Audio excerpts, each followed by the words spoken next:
کوفہ کے لوگ ڈر کر ان کا ساتھ چھوڑنا شروع کر دیے. جب وہ مسجد میں چلے گئے تھے تو مسجد میں جب آپ نے مغرب کی نماز ادا فرمائی تو پیچھے جب سلام مڑ کر پیچھے دیکھتے ہیں تو ایک بھی بندہ موجود نہیں ہوتا. تب گلیوں میں آتے ہیں, تمام گھروں کے دروازے بند.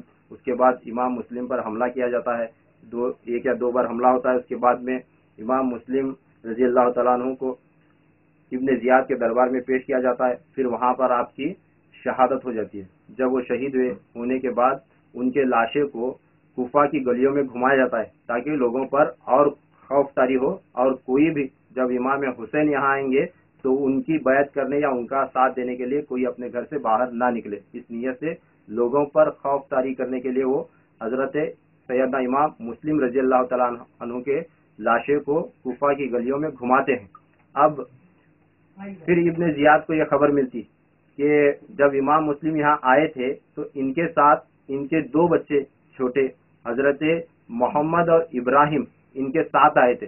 جب یہ خبر ملتی تو ابن زیاد کوفہ کی گلیوں میں اعلان کرواتا ہے کہ ہر طرف کہ ان بچوں کو ڈھونڈو اور ڈھونڈ کر میرے پاس لاؤ تاکہ ہم انہیں اپنے قید میں رکھ سکیں, اور امام حسین جب آئیں گے تب ان کا جو ہے معاملہ وہ کیا جائے گا. اس طرح اس نے اعلان کروایا, اور اعلان میں یہ بھی کہا گیا تھا کہ جو ان بچوں کو پکڑ کر لائے گا اسے انعام و اکرام سے نوازا جائے گا. اب جس کے گھر میں بھی بچے چھپے ہوں گے وہ خود بخود لا کر دے دے, اس طرح کی نیت سے انہوں نے اعلان کرایا ان بدبختوں نے. تب یہ بچے حضرت قاضی شریح کے گھر موجود تھے. یہ قاضی شریح تھے, یہ وہاں کے کوفہ کے ایک قاضی تھے, یہ بچوں کو اپنے گھر میں رکھے ہوئے تھے. یہ اہل بیت کے عاشق اور اہل بیت کے چاہنے والے تھے. جب انہوں نے یہ اعلان سنا, یہ خبر آپ تک پہنچی تو راتوں رات آپ نے فیصلہ کیا کہ کسی طرح بچوں کو یہاں سے نکال کر مکہ کی طرف بھیج دیا جائے. تو آپ کو خبر ملتی ہے کہ یہ قافلہ آج رات کو ہی مکہ کی طرف نکل رہا ہے. جب یہ خبر ملنے کے بعد آپ کیا کرتے ہیں, اپنے بیٹے کو یہ ذمہ داری سونپتے ہیں کہ اے بیٹا ان دونوں بچوں کو لے لے اور فلاں جگہ سے مکہ کی طرف ایک قافلہ روانہ ہو رہا ہے آج رات, ان دونوں کو لے جا ان قافلے میں پہنچا دے. یہ کہہ کر اپنے بیٹے کے ساتھ ان دونوں بچوں کو روانہ کرتے ہیں. تو ان کا بیٹا رات کو, آدھی رات ہو چکی تھی, آدھی رات کو دونوں بچوں کو لے کر, بچوں کی عمر بتائی گئی ہے ایک 7 سال کا تھا ایک 9 سال کا تھا, اتنے کم عمر بچے تھے, اور ان کی ماں کا بھی انتقال ہو گیا تھا, اب باپ بھی شہید ہو چکے تھے. جب ان کا بیٹا قاضی شریح کا بیٹا آدھی رات کو ان بچوں کو اٹھانے کے لیے جاتا ہے, بچے سوئے ہوئے تھے, اٹھانے کے لیے جاتا ہے, جیسے ہی بچوں کو جگایا جاتا ہے تو دونوں بچے رونے لگتے ہیں اور پوچھتے ہیں کہ اے چچا جان کیا ہمارے ابو شہید ہو گئے؟ نہ جانے انہوں نے خواب میں کیا دیکھا تھا اور کیا انہیں اشارہ ہوا تھا, اور اتنے سمجھدار بچے تھے, اور کیوں نہیں ہوں گے, یہ آل رسول ہے, یہ وہ گھرانہ ہے جنہیں اللہ تعالیٰ جنت کے سردار بنایا گیا ہے. ان کے جنت کے سرداروں کا گھرانہ, ان کے باپ دادا نانا سب کے سب جنت کے مالک. تو بچے پوچھتے ہیں خود بخود, اب چچا جان کیا ہمارے ابو جان شہید ہو گئے؟ تو بچے رونے لگتے ہیں. پھر ان کو سمجھا بجھا کر ان کا بیٹا لے کر اپنے ساتھ نکلتا ہے. نکلنے کے بعد آدھے سے زیادہ رات گزر چکی ہے. اب وہ قافلے کے پاس جب وہ لڑکا قاضی شریح کا بیٹا پہنچتا ہے تو دور کھڑے ہو کر ہی کیا کرتا ہے, وہ دیکھ بیٹا وہ قافلہ نکل رہا ہے, وہ جو قافلہ جا رہا ہے دور سے ہی وہ اشارہ کر کے بتا دیتا ہے کہ اب اسے بھی اپنے جان کا خطرہ. رات بھر سپاہی گھومتے تھے, اگر کوئی دیکھ لیا تو اس کی جان چلی جائے گی, اس خوف سے بڑی دور سے ہی وہ قافلہ دکھاتا ہے. وہ جو قافلہ نظر آ رہا ہے وہاں رواں ہے, اس میں جا کر تم دونوں مل جاؤ, وہ قافلے کے ساتھ تم مکہ پہنچ جائیں گے. اس طرح وہ دور سے قافلہ دکھا کر وہ لڑکا انہیں چھوڑ کر واپس آ جاتا. اب بچے اس قافلے میں شریک ہونے کے واسطے دوڑنے لگتے ہیں. جب دوڑنے لگتے ہیں تو ریت جو اڑ رہی تھی ان کے دوڑنے سے, اور وہ قافلے کے آگے چلے جا رہا تھا قافلہ, تو ریگستان کی زمین جب قافلہ نکلتا تھا تو دھول اڑتی تھی. تو رات کا وقت اندھیرے میں کیا ہوتا ہے, وہ قافلہ ان کی آنکھوں سے اوجھل ہو جاتا ہے, وہ قافلہ مل نہیں پاتا. ادھر تلاش کرتے ہیں, دوڑتے ہیں, رات بھر دوڑتے صبح کا وقت ہوتا ہے, قافلہ ان کو ملتا ہی نہیں. جب صبح کا وقت ہوتا ہے تو بچے دیکھتے ہیں جہاں سے گئے تھے دوڑ کر وہیں پر موجود ہے. پورا ریگستان صحرا گھوم پھر کر وہیں پر آ گئے. جب بچے یہ دیکھتے ہیں تو خوف کے مارے اب سخت دوڑ کر رات بھر بھاگ دوڑ کر کے, شدت کی پیاس لگی تھی, دونوں بچے آ کر پانی کی تلاش کرتے ہیں. ادھر پانی تلاش کر کے وہاں پر ایک چھوٹا سا پانی کا چشمہ تھا جس سے لوگ پانی بھر کے لے جاتے تھے. وہاں پر جا کر وہ بچے پانی پی کر ایک جگہ چھپ کر جھاڑی میں بیٹھ جاتے ہیں. جب بیٹھتے ہیں تو اس چشمے کے پاس پانی بھرنے کے لیے ایک کنیز آتی، ایک لڑکی کسی کی کنیز تھی، وہ آتی. جب وہ آتی تو پانی بھرنے کے واسطے تو دیکھتی کہ پانی کے اندر دو معصوم بچوں کی پرچھائی نظر آ رہی. کیا وہ پانی کے اندر دو معصوم بچوں کی پرچھائی نظر آ رہی؟ تب دیکھتی اور تلاش کرتی تو دو بچے بیٹھے ہیں، بڑے خوبصورت پیارے چھوٹے بچے ہیں. وہ لڑکی محبت کے ساتھ آ کر وہ بچوں کو پوچھتی کہ یہاں کیوں چھپے ہو بیٹا، تمہارا نام کیا ہے، تم کون ہو؟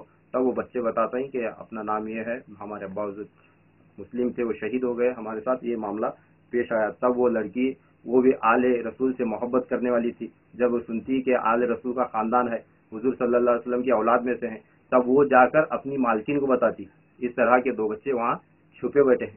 تب مالکن ان کی اجازت دیتی کہ وہ بھی آل رسول کو چاہنے والی تھی، وہ بھی آل رسول کو چاہنے والی تھی. اور یہ عورت، اس کا جو شوہر تھا وہ حارث تھا، وہ اس کا نام ہی حارث، اور بڑا ہرس والا انسان تھا، اور بڑا ہی ہرس رکھنے والا، دولت کے اوپر اپنی نگاہ رکھنے والا انسان تھا. جب اس حارث کے بیوی کو بتایا جاتا ہے کہ وہ دونوں بچے فلاں جگہ ہیں اور امام مسلم کے بیٹے ہیں، سید زادے ہیں، یہ معلوم ہونے کے بعد وہ مالکن اجازت دیتی کہ انہیں گھر لے آؤ.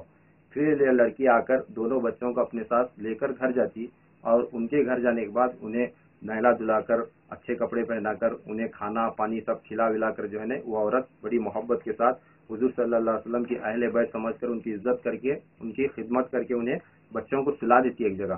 جب سلا دیتی تو اس کا شوہر سارا دن گھوم کر رات کو آدھی رات کے قریب اپنے گھر پہنچتا ہے.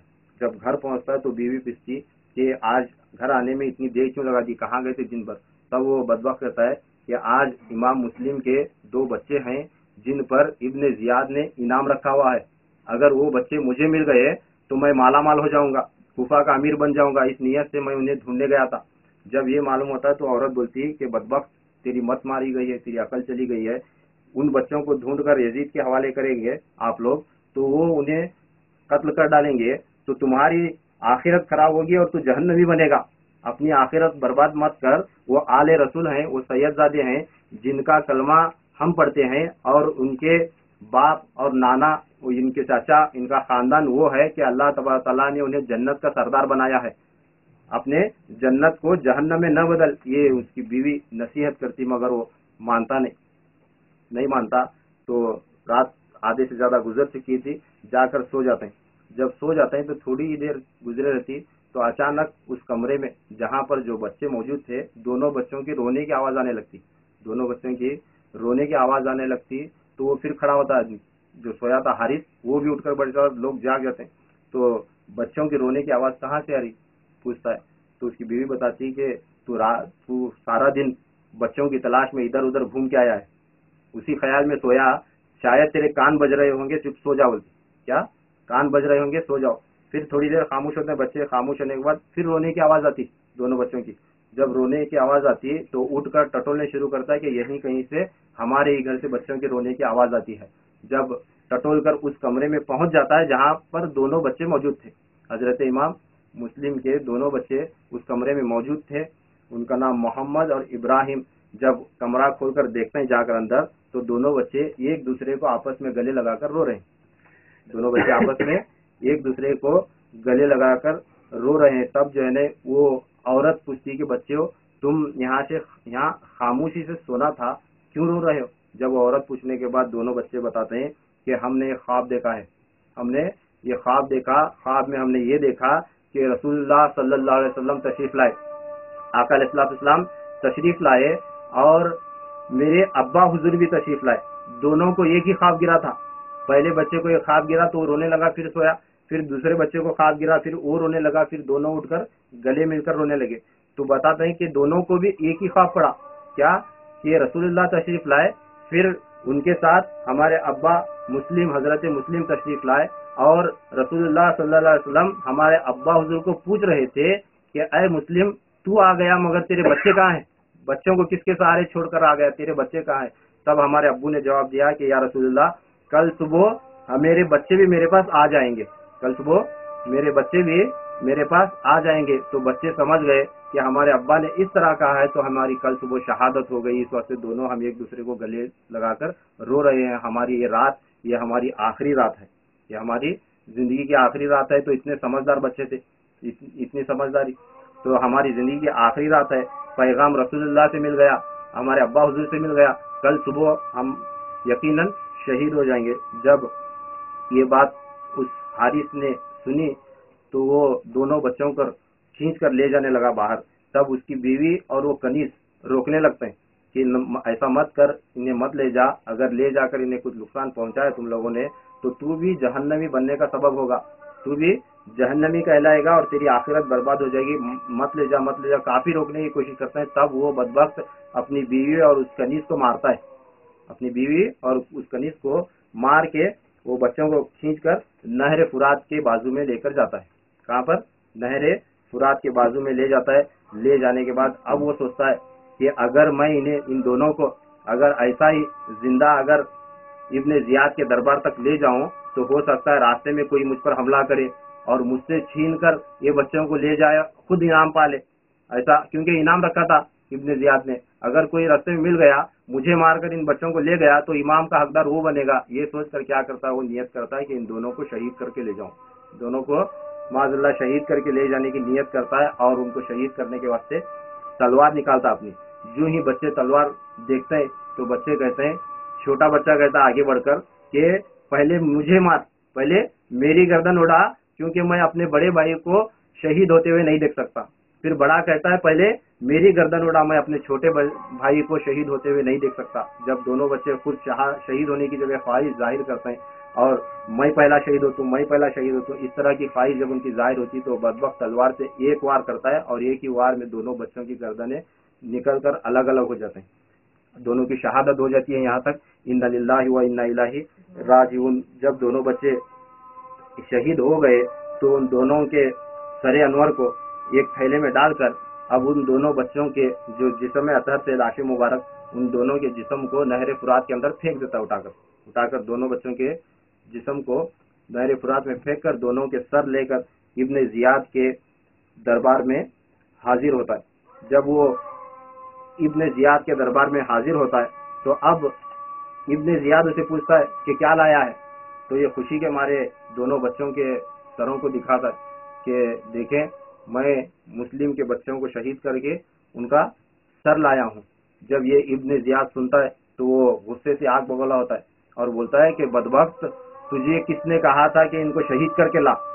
تجھے کس نے کہا تھا کہ ان دو بچوں کو شہید کر کے لا؟ ہم یہ چاہتے تھے کہ میں نے یزید سے مشورہ کیا تھا کہ یہ دونوں بچوں کو اگر ہم قید میں رکھے تو رکھنے کے بعد حسین کو اپنی بیعت کرنے پر ہم مجبور کرا سکتے تھے. معاذ اللہ، کیا اس کا کیا خیال تھا؟